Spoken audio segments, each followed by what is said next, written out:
England at Bloodstock Open Air, and I'm here with Charlie from Anthrax. How are you? Hi, I'm okay.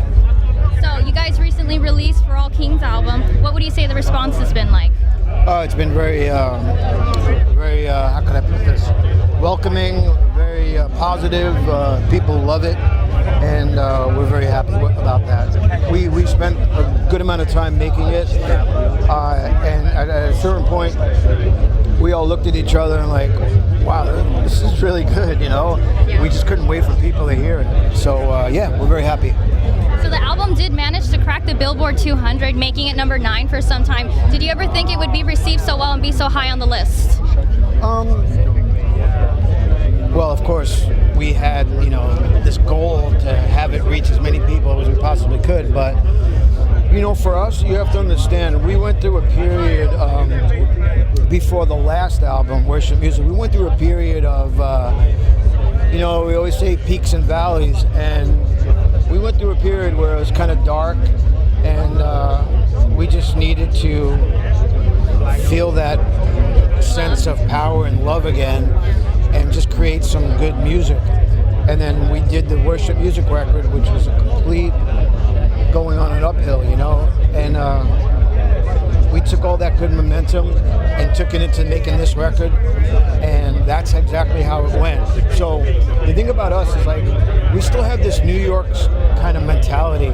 Like, you can fucking hit us, but we always manage to get up and kind of, come back stronger. So then it sounds like this is a very sentimental album to you then. It's a very sentimental, it's a very emotional, it's a very, I don't know, it's like the movie Rocky a bit, Yeah. So it's going to stand out in your discography for you? Yes. As a matter of fact, 2 days ago, I heard it again. I haven't listened to it in a while. I heard it again, and I heard it with like fresh ears, and I was like, wow, I discovered things about it again. So that was a good thing. So we try and play as much as we possibly could from the record, but it's really hard on a festival thing because you have to reach so many people, and odds are a good chunk of them don't have the record yet. So, it's kind of hard to mix in some of the new songs in this type of atmosphere.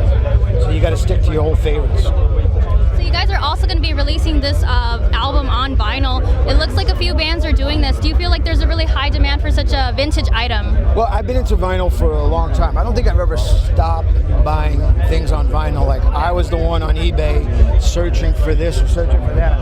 And then there has been a bit of a resurgence, which is awesome. Yeah. And I always like to play around with vinyl, especially our own. Let's make it interesting. Let's make it fun again to be a collector. So let's do this type of color. Let's only do a couple of these, So in September, October, we're going to release this record in honor of Breast Awareness Month. We're going to put it on pink vinyl. Oh, wow. And there's only going to be not a lot of copies, but there's just going to be like maybe 200 copies of it. So, and a portion of the proceeds for that will go to Gilda Radner's foundation for cancer, breast cancer. Well, that's very nice of you guys. So that's something that we wanted to do. Something I felt we should do.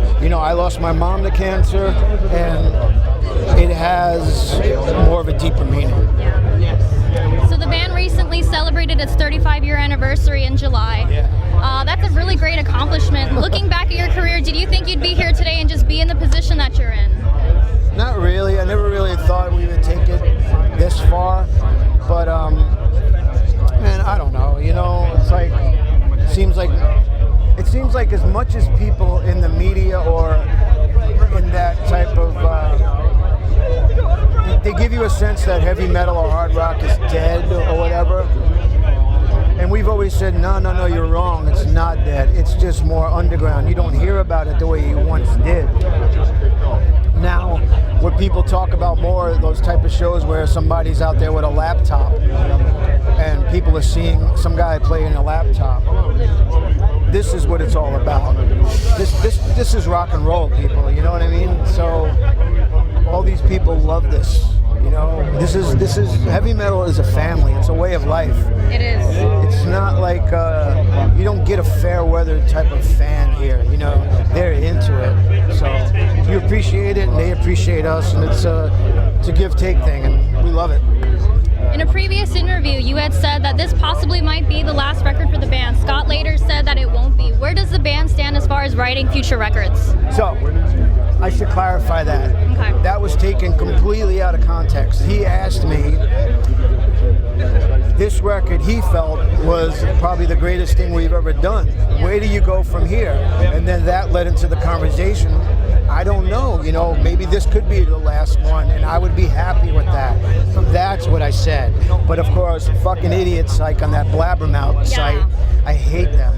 They twist it. They twist it, and they just want people to go to their website. So, you know, and it's like, that's not what I said. Yeah. I think we have a lot more music in us, and that's basically what was said. So, you know, whatever. So after all these years, what would you say keeps inspiring you? My love of other music inspires me. I'll go to shows and I'll come back with this feeling of, oh my God, I have to create something, and that's exactly what I'll do. Whether it be going to see Iron Maiden, whether I go see Dave Matthews Band, I come back with this inspiration, and it pushes me and it drives me to make future music. So that's the truth. And of course, I always reference England as being where I draw most inspiration from as far as bands go. Yeah. Some of my favorite all-time bands come from this country. So The wave of British heavy metal. that was a big thing for me. It made me like want to do this. Yeah.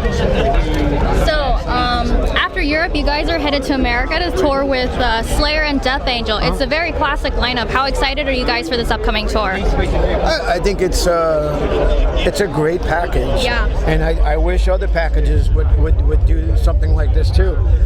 It's just a rewarding thing for the fans to come out and see three bands that they know they're getting their money's worth, and they could have a great time. And then years after that, they'd be like, oh, you know, it was a great tour when I saw that Death Angel Anthrax Slayer tour. That was killer. So yeah, man, let's have fun. You don't see a lineup like that, you know, nowadays anymore. You don't. So enjoy it. Yes. Do you think you'll do that in Europe as well, or is it just a States thing? It's just the States for now. Okay. I don't know what Slayer's doing after that, so I don't know. We'll see. So we are at Bloodstock. How excited are you guys to play tonight?